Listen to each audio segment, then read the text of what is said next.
नमस्कार मित्रांनो, स्वागत आहे एजीएमपीएससी आपल्या युट्यूब चॅनलमध्ये. मित्रांनो, आज आपण 8 मार्च 2026च्या चालू घडामोडीचे प्रश्न आणि उत्तर पाहणार आहोत. आपण या व्हिडिओमध्ये 10 प्रश्न पाहणार आहोत, जे की सर्वच्या सर्व महत्त्वाचे असतील. त्यामुळे व्हिडिओला शेवटपर्यंत नक्की पहा. चॅनल नवीन असेल तर चॅनल सबस्क्राईब करायला विसरू नका. पहिला प्रश्न आहे, 2026 मध्ये कोणत्या देशाने 16 वर्षाखालील मुलांसाठी सोशल मीडियावर बंदी जाहीर केली? आणि त्याचे योग्य उत्तर आहे पर्याय क्रमांक 2, इंडोनेशिया. मित्रांनो, इंडोनेशियाने 28 मार्च 2026 पासून 16 वर्षांखालील मुलांसाठी सोशल मीडिया म्हणजेच की समाज माध्यम वापरावर बंदी घालणार आहे. कधीपासून घालणार आहे बंदी? तर 28 मार्च 2026 पासून. इंडोनेशिया हा देश. आणि सरकार ह्या बंदी मागील उद्देश काय असणार आहे सरकारचा? तर मुख्य उद्देश आहे की अल्पवयीन मुलांना सायबर धमकी, व्यसन आणि हानिकारक ऑनलाईन सामग्रीपासून संरक्षण देण्याचे मुख्य उद्दिष्ट या सोशल मीडिया बंदी मागे असणार आहे. चला तर पुढचा प्रश्न पाहूयात. प्रश्न क्रमांक 2 आहे, महाराष्ट्र अर्थसंकल्प 2026 कर्जमाफी योजनेअंतर्गत शेतकऱ्यांसाठी जास्तीत जास्त किती कर्जमाफी केली जाऊ शकते? आणि त्याचे योग्य उत्तर आहे पर्याय क्रमांक 3, 2 लाख रुपये. मित्रांनो, महाराष्ट्राच्या 2026च्या अर्थसंकल्पात पुण्यश्लोक अहिल्याबाई होळकर कर्जमाफीची घोषणा केली. मित्रांनो, मुख्यमंत्री देवेंद्र फडणवीस यांनी महाराष्ट्राच्या कर्जमाफीची घोषणा केली आणि त्या कर्जमाफीचे नाव काय आहे? तर पुण्यश्लोक अहिल्याबाई होळकर कर्जमाफी योजना.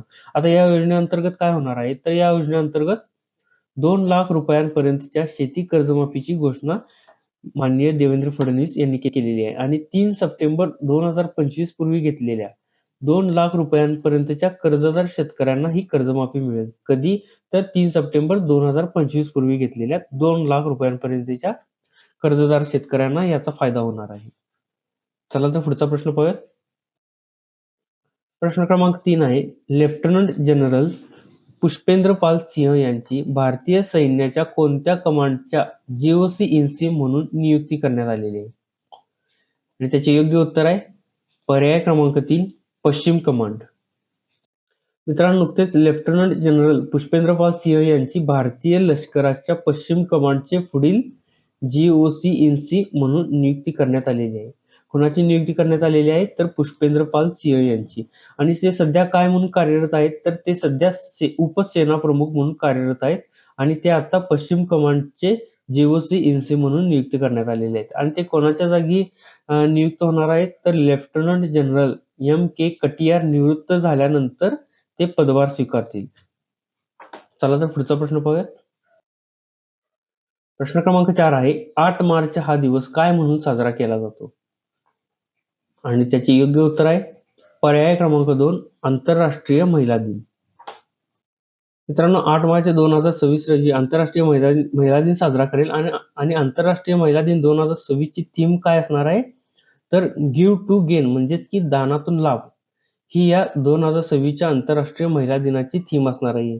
आणि हा महिला दिन साजरा करण्यामागचा उद्देश काय आहे? तर महिलांच्या प्रगतीसाठी सहकार्य, निष्पक्षता आणि समर्थनाला प्रोत्साहन देण्यावर केंद्रित असेल हा 8 मार्च महिला दिन.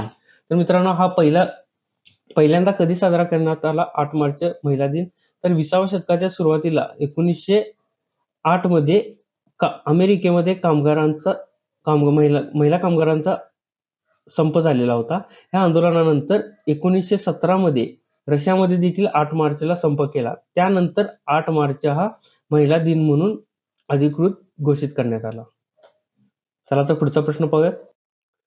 प्रश्न क्रमांक 5 आहे, हुरुन रिच लिस्ट 2026 नुसार अब्जाधीशांच्या संख्येच्या बाबतीत भारताचा जागतिक क्रमांक किती आहे?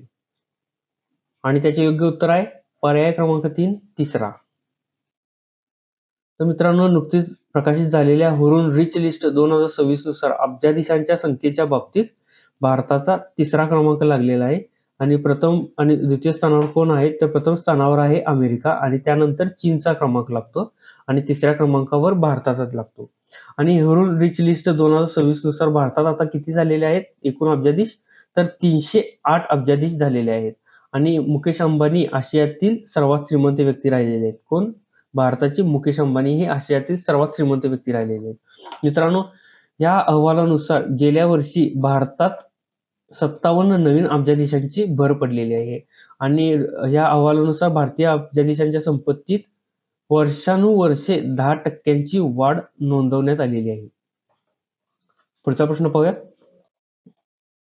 प्रश्न क्रमांक 6 आहे. कोणत्या राज्य सरकारने अर्थसंकल्पात 16 वर्षांखालील मुलांवर समाज माध्यम बंदी केलेली आहे, म्हणजेच की सोशल मीडिया बंदी केलेली आहे? आणि त्याचे योग्य उत्तर आहे पर्याय क्रमांक 2 कर्नाटक.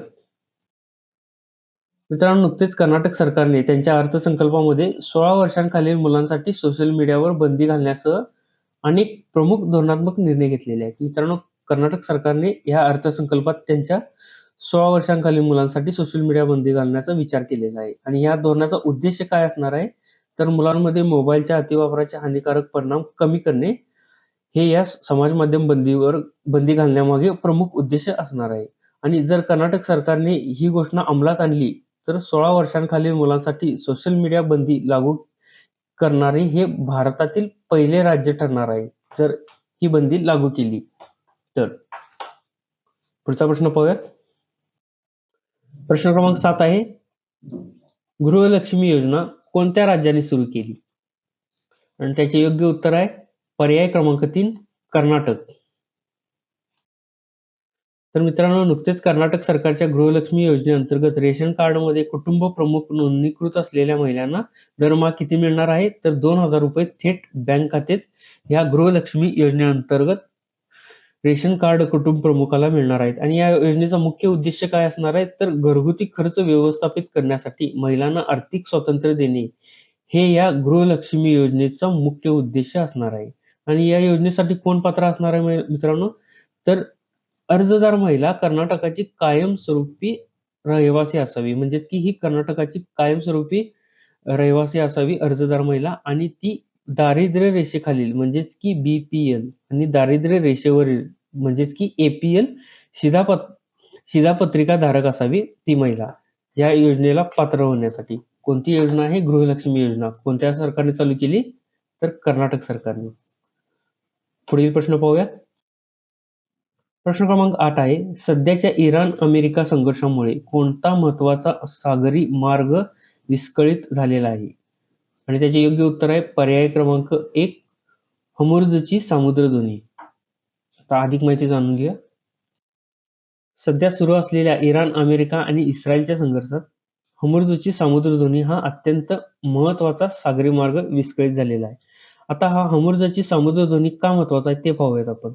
आता इराणने या मार्गावर निर्बंध लादल्यामुळे काय झालेलं आहे, तर या तणावामुळे जागतिक तेल पुरवठा विशेषतः आखाती देशातून होणारी वाहतूक ठप्प झालेली आहे आणि आंतरराष्ट्रीय व्यापारावर गंभीर परिणाम झालेला आहे. ह्या हमुर्जाच्या सामुद्रधुनीतून मित्रांनो आखाती देशातून होणारा तेल पुरवठा खंडित झालेला आहे, कारण का इराणने या मार्गावर निर्बंध लादलेले आहेत. त्यामुळे आंतरराष्ट्रीय व्यापारावर देखील याचे गंभीर परिणाम होत आहे. चला तर पुढचा प्रश्न पाहूया. प्रश्न क्रमांक 9 आहे. 2026 मध्ये इराणवर केलेल्या अमेरिकेच्या हवाई हल्ल्याचे नाव काय आहे? आणि त्याचे योग्य उत्तर आहे पर्याय क्रमांक 2 ऑपरेशन एपिक फ्युरी. अमेरिकेने ऑपरेशन एपिक फ्युरी अंतर्गत इराणवर हवाई हल्ले केले आणि या ऑपरेशन मध्ये काय झाले, तर यामध्ये इराणचे सर्वोच्च नेते आयातुल्ला अली खामेनी यांची हत्या झाली.